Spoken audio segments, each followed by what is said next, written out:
La mano cortada.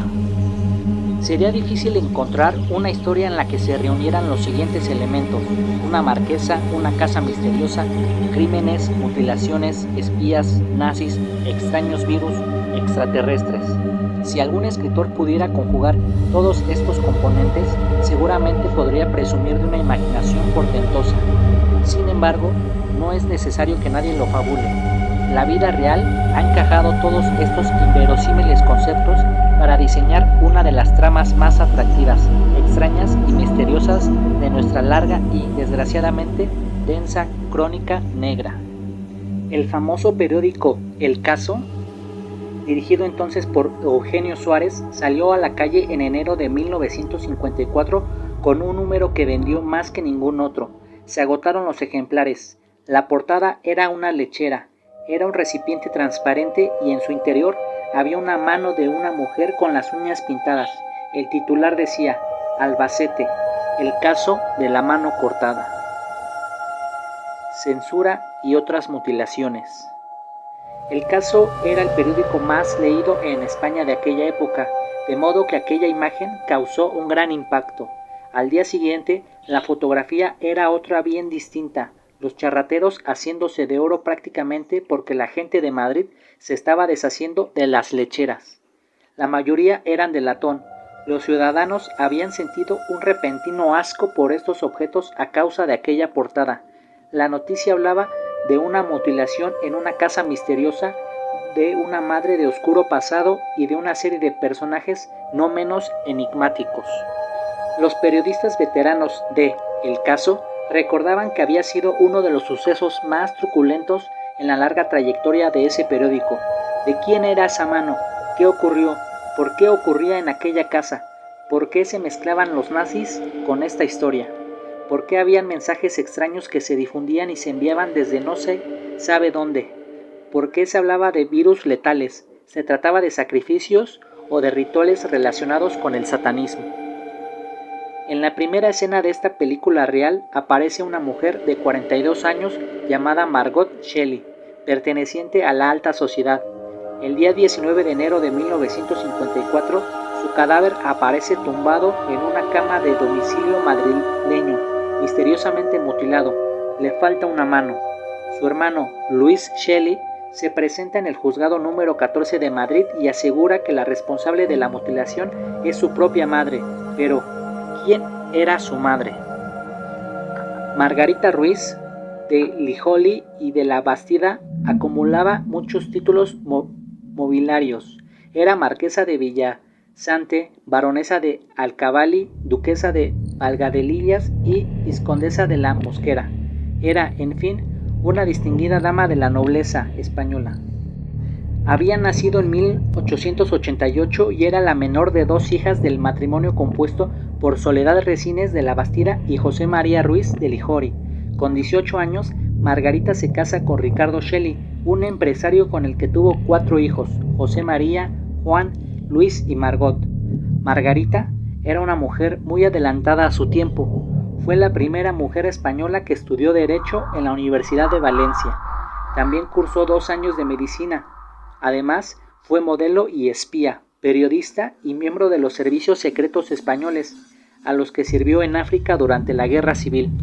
Se asegura que fue la primer corresponsal de guerra del mundo, la primera enviada especial que, vestida de hombre, redactaba crónicas para varios periódicos desde Marruecos. Tras la muerte de su primer marido en 1937, comienza una nueva relación con José María Bassols. Se casó con él, pero esta boda se anularía más tarde. En el Rif marroquí ejerció como agente secreto y conoció a Abdul Krim, un funcionario del Protectorado Español de Marruecos que posteriormente se rebeló y encabezó la sublevación independentista en la década de 1920. Margarita Ruiz de Lijori tenía numerosas propiedades, especialmente en la zona de Albacete. Entre sus posiciones, la más importante era una casa situada en el número 58 de la calle Mayor de la capital manchega. Era una casa bien conocida en la tranquila ciudad. Desde siempre la habían llamado la Casa de los Fantasmas. Cuando se empiezan a investigar los hechos, La policía encontró en aquel lugar paredes forradas en telas rojas, sótanos con grabados de extrañas simbologías, animales enteros despellejados colgados de garfios, huesos que eran humanos, un esqueleto, libros de brujería. La escenografía, a medio camino entre la ficción popular y la realidad concreta, resultó aterradora y los españoles se vieron atenazados por aquel caso singularmente macabro. Las investigaciones se suceden. Una mujer de 42 años, soltera, Margot Shelley Ruiz, hija de esta extraña marquesa, aparece muerta y con la mano amputada, tal y como había declarado su hermano. Entonces, la policía encuentra esa famosa y celebrísima lechera con la mano en su interior. Es un verdadero escándalo o, más que eso, un terrible acontecimiento que estremece a todo el mundo. El 4 de febrero, pocos días después, se ordena la exhumación del cadáver que ya había sido enterrado y los investigadores se dan de bruces con otra macabra sorpresa. Tras una exploración detenida, se percatan de que a Margot le faltan los globos oculares. Se los habían extirpado y con la precisión de un cirujano. También le habían arrancado la lengua. Además, había trazas de que le habían rasurado parte del vello púbico. Francisco Pérez Avellán, maestro de la crónica de sucesos, explicaba qué significó para el periodismo y para la sociedad de su época el conocimiento de aquel caso. Todo el asunto tenía la apariencia de un ritual y era la primera vez que se hablaba de este tipo de prácticas sangrientas en España. Margarita Ruiz de Liori había perdido a su hija y quería conservar algo de ella. Probablemente también llevara a cabo una especie de ritual conducente, no se sabe muy bien a qué. Quizá a tener con ella cierto contacto después de la muerte, o tal vez pretendía mediante formularios secretos la eterna juventud. Aparentemente, por esa razón se quedó con parte del cuerpo de su hija fallecida de una enfermedad repentina y rapidísima, fulminante, y le seccionó algunas partes de su organismo, le sacó los ojos, le cortó la lengua, cortó pelos del pubis y también la mano. Efectivamente, una mano que pasaría a la historia y que haría vender más periódicos de El Caso que ningún otro asunto nunca. En aquella época, asegura Pérez Avellán, todo esto interesaba muchísimo, porque era una época en la que muchos asuntos simplemente no se podían publicar. Se valoraba el suceso, pero a veces no se podía plasmar dos crímenes en la misma semana. Había que elegir uno porque no lo permitía la situación. A partir de aquel segundo número de El Caso, en el que ya se daban noticias del siniestro caserón de Albacete, se prohibió cualquier tipo de información al respecto y la historia de esa mujer y de esa familia quedó envuelta en tinieblas. Una dama de extrañas costumbres. Margarita Ruiz de Liori tiene una biografía extensísima. Fue una de las primeras mujeres que tuvo automóvil en España y se asegura que fue amante de Miguel Primo de Rivera y amiga personal de Francisco Franco. Era una especie de Mahat Gari a la española. También se aseguraba que compraba y vendía información durante la Segunda Guerra Mundial. Este doble juego era muy común en la época. Pedro Nuño de la Rosa es un prolífico escritor albaceteño, autor de una novela sobre el caso La Mano Cortada, que ha seguido durante 25 años esta historia.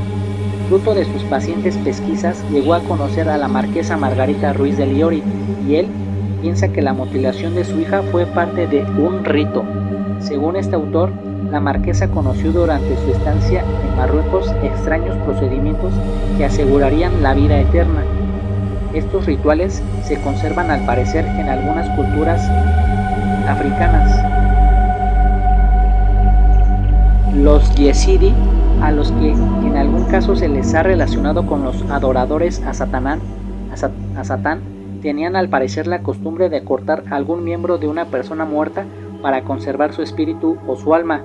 Según Pedro Nuño de la Rosa, Margarita Ruiz de Liori pudo conocer y asumir estas prácticas y quiso utilizarlas cuando su hija murió, al parecer tras una enfermedad fulminante. Mantener cerca el espíritu de su hija Margot, ese era el objetivo de la marquesa cuando decidió llevar a cabo el ritual. Pedro Nuño de la Rosa había oído desde muy joven las extrañas historias que se contaban a propósito de aquella casa en la calle Mayor 58, un inmueble donde, decían, ocurrían fenómenos singulares. Lo que sí es cierto es que en la casa hubo ciertos ritos satánicos, eso sí que es verdad, pero mucho antes de la muerte de Margot y por otras razones, entre ellas la afición que tenía Margarita Ruiz de Liori por el ocultismo y por las experimentaciones con animales. Explica Nuño de la Rosa. El rito de la mano cortada es un rito yezidí que se practicaba en Marruecos. Probablemente ella lo aprendió allí y es un rito sobre todo para recuperar la vida y la inmortalidad. Es un rito muy parecido a los que se celebran en honor al Leviatán, el dios del bien y del mal. No obstante, también se ha comentado que pudieron utilizarse animales para confeccionar alguna clase de alucinógenos, pero eso no es nada seguro. Los animales fueron elementos decisivos en esta historia. En aquellos sótanos del número 58 de la calle Mayor de Albacete, según la parte policial, se encontraron colgados de garfios varias cabezas y calaveras de perros, y dentro de ollas con extrañas sustancias. Aquello era la versión más negra del gabinete de un alquimista. Una colonia de extraterrestres en Albacete. Si algo faltaba para completar esta historia de la mano cortada, he aquí que aparecen los miembros y las cartas de humo. Para que todo este asunto pueda comprenderse en sus términos justos, es necesario señalar inmediatamente que la historia de humo es un perfecto fraude o experimento psicosocial apasionante, pero falso, que se resume así. Desde la década de 1960, desde 1966 concretamente, un grupo selecto de personas en España recibieron una serie de cartas manuscritas, cartas llenas de fórmulas matemáticas, cartas repletas de extraños códigos. Estaban escritas en castellano. Parece que detrás de estas cartas estuvieron varios individuos seguramente perturbados. Lo hemos sabido 30 años después. Los servicios secretos y de inteligencia lo desvelaron. Su misión era saber cómo reaccionarían determinadas personas ante la constatación de que los extraterrestres ya estaban aquí. Algunos personajes que recibieron aquellas cartas tenían gran importancia e influencia en la sociedad de la época.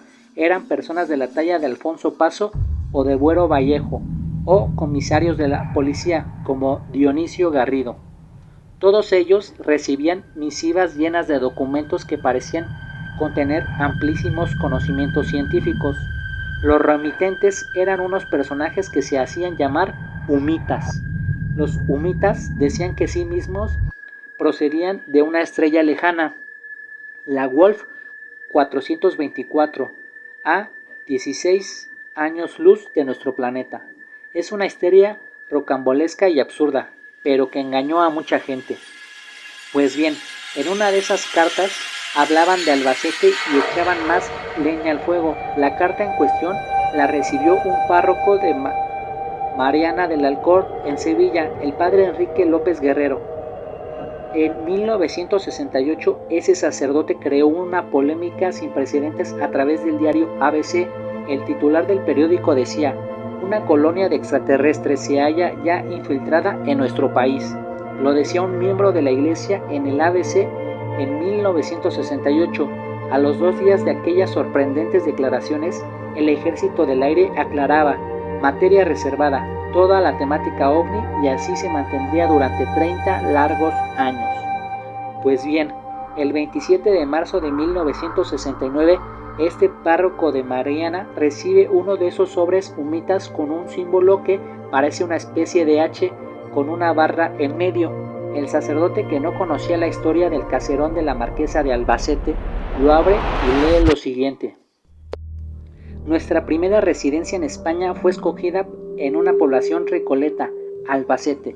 Una dama, amante de los animales, prestó asilo a 2 de nuestros hermanos, que pudieron, durante su forzoso encierro, realizar las primeras experiencias psicofisiológicas con mamíferos de la tierra, hasta que ciertos rumores surgidos entre los habitantes vecinos hicieron aconsejable nuestro traslado.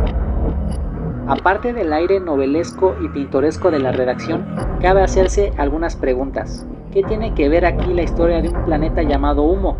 ¿Qué relación guardan los farsantes de Humo con la casa de la marquesa, las mutilaciones y otros fenómenos extraños?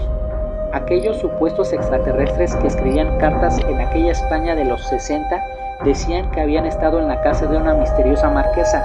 Años después, los investigadores empiezan a indagar y descubren que, efectivamente, había una casa perteneciente a una misteriosa marquesa, que se habían producido mutilaciones, que había animales en los sótanos. Todo empezaba a encajar o a desencajarse completamente. En otra de estas misivas, estos supuestos seres de otros mundos repiten que estaban emplazados en Albacete, que iban ataviados con trajes blancos, que a veces se protegían con máscaras del sol, que eran rubios o albinos, y añadían lo siguiente: hubo hasta 6 focos virales se localizaron en el cuerpo de la enferma, la hija de la marquesa, todos ellos suficientemente profundos. Las zonas afectadas se ubican en los globos oculares, tejido epitelial de la lengua y dermis palmar. Naturalmente, para comprender en todo su alcance esta historia, hay que olvidar el hecho de que una civilización avanzadísima que había podido surcar el espacio a velocidades increíbles no emitiera sus cartas con imprecisión de alta tecnología, sino en papel común y con tinta vulgar de la década de 1960. También hay que obviar las deficiencias gramaticales y léxicas de estas cartas. En resumen, en 1969, un párroco de Sevilla recibe una carta de un grupo extraño de individuos que se autodominan extraterrestres y que aseguran que llevan un tiempo viviendo en la Tierra. Todo parece completamente absurdo, pero ofrecen datos sorprendentes. Dicen que fueron acogidos por esta marquesa y su familia y que su hija fue contagiado por diversos virus. Las zonas infectadas eran muy concretas: ojos, lengua y mano. Los investigadores que seguían la pista de esos misteriosos personajes que enviaban cartas repletas de códigos y de apuntes científicos acceden entonces a la historia de la marquesa y su hija, acontecida 20 años antes, y se quedan perplejos.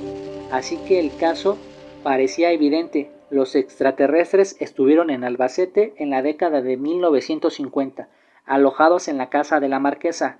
Por descuido o por error, la hija se infectó con un virus peligrosísimo y murió.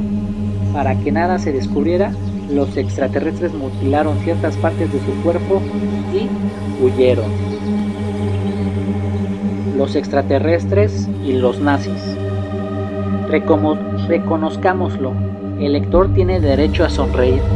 La historia es tan absurda y peregrina que merece explicaciones más serias. Sin embargo, el contexto cultural de aquella España ignorante y supersticiosa era propicio para que se dieran las hipótesis más ridículas. Por ejemplo, parece que mucha gente reparó en unos misteriosos médicos que deambulaban por Albacete. La escena que se contaba en los cafés es propia de las películas de terror de la serie de Stephen King. Por las noches, a altas horas, 2 personajes de pelo albino con batas blancas sacaban cadáveres del cementerio de Albacete. Se hablaba de ello y fue una auténtica obsesión para la prensa. Pero esos 2 personajes no eran humitas ni extraterrestres, en realidad eran 2 espías de Alemania, huidos tras la caída de Hitler en 1945. En este punto, la política se une de nuevo a las historias más truculentas de aquella sórdida España. Tras la derrota de los nazis, el gobierno de Franco acogió a numerosos altos cargos de la administración de Adolfo Hitler, muchos de ellos acusados del genocidio y del holocausto judío. España fue en ocasiones lugar de paso hacia Argentina, Uruguay, Brasil o Chile, pero en otros casos permanecieron en el país, ocultos y protegidos. Esos 2 personajes altos y rubios que llamaban tanto la atención de Albacete eran 2 miembros nazis, pero ¿tenían relación con la marquesa Ruiz de Liori? Por supuesto, estaban alojados en una casa de la marquesa de Villasante, en las afueras de Albacete. Eran 2 hombres extraños en la marcha y en invierno llevaban trajes de chaqueta de color blanco. Es decir, quien estuviera detrás de la trama de los supuestos extraterrestres de Humo, quien quiera que fuera el que enviaba cartas para engañar a la gente, a policías, a párrocos, a políticos o a artistas, leyó la extraña historia de la marquesa en Albacete y confeccionó un batiburrillo en el que todo cuadraba demasiado bien. Los farsantes de humo se basaron en la historia de la marquesa satanista u ocultista, supieron de ella, hablaron con la gente y se inventaron la peregrina farsa de los extraterrestres. Pero, ¿para confundir a quién y con qué objetivo? Para estas preguntas todavía no hay respuesta clara. Sin embargo, se sabe que algunos miembros de la administración de Hitler continuaron trabajando e investigando para poder recuperar el poder en Alemania y que, en realidad, jamás desertaron de sus intenciones criminales. Algunos de aquellos nazis eran médicos y científicos que, probablemente, continuaron sus trabajos en otros países. Si los alemanes acogidos por la marquesa de Ruiz de Liori pertenecían a esta clase de individuos, ¿qué hacían allí? ¿Qué ocurría en el sótano de aquella casa? ¿Por qué buscaban cadáveres en el cementerio? ¿Podría ser cierto que manejaran algún tipo de virus o algún tipo de arma biológica? ¿Se contagió la hija de la marquesa? ¿Por qué cortaron los miembros de esa mujer? ¿Estaban realmente infectados y podrían delatar aquellas experiencias clandestinas?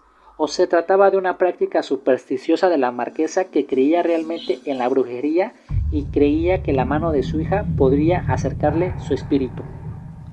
Andrés Gómez Honrubia, que fue criado en aquella casa en la calle Mayor en el año de 1954, cuando se estaba investigando las mutilaciones de Margot, decía lo siguiente: allí estaba el subterráneo, conocido con el nombre de El Cuarto del Moro, un lugar horrible al que se descendía por una trampa de hierro que solo podía levantarse por 2 personas. En él, la marquesa permanecía muchas horas. No supimos lo que hacía exactamente allí, pero siempre subía con una cara cadavérica. Naturalmente, esta era la versión popular. Las últimas investigaciones sugieren que estos alemanes huidos de Alemania podrían haber llegado a manipular y controlar ciertos virus peligrosos. Recuérdese, era la época de las primeras investigaciones bacteriológicas con fines bélicos. Eran las primeras investigaciones médicas en este campo y se estudiaba la posibilidad de contagios víricos como una modalidad de armamento de guerra.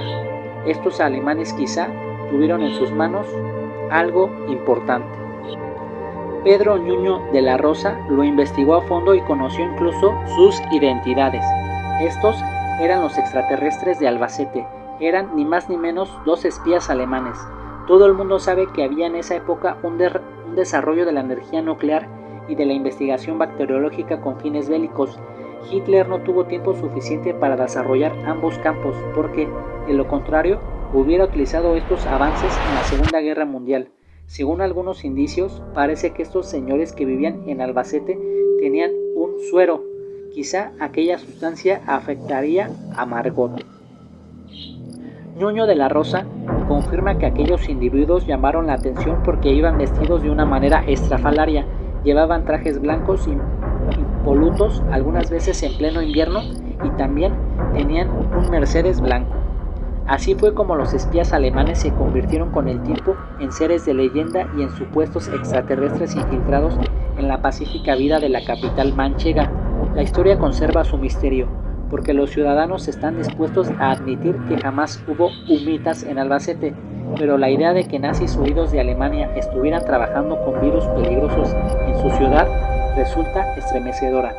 Se sabe que el CSIR y el Mossad, Servicio Secreto Judío, estuvieron investigando el asunto, aunque, por supuesto, nada claro se supo al respecto. Tras la muerte de Margot, los alemanes alienígenas desaparecieron. Tras ellos quedó la leyenda de aquel sótano de la calle Mayor, con sus espías, virus, cartas, nazis, mujeres mutiladas, conejos, perros y gatos despellejados, ollas con símbolos, libros de brujería y toda la imaginería de lo secreto y lo macabro. La marquesa de Villasante y baronesa de Alcalí, Margarita Ruiz de Liori, murió en 1968 en la más completa miseria y yace en un oscuro túmulo del cementerio de Albacete. Su siniestra mansión es en la actualidad la delegación provincial del Ministerio de Industria, completamente remozada y remodelada, y apenas pueden imaginarse los truculentos episodios que pudieron suceder en sus sótanos. Hay quien dice que en el lugar siguen ocurriendo cosas extrañas, pero eso ya sería parte de otra larga historia.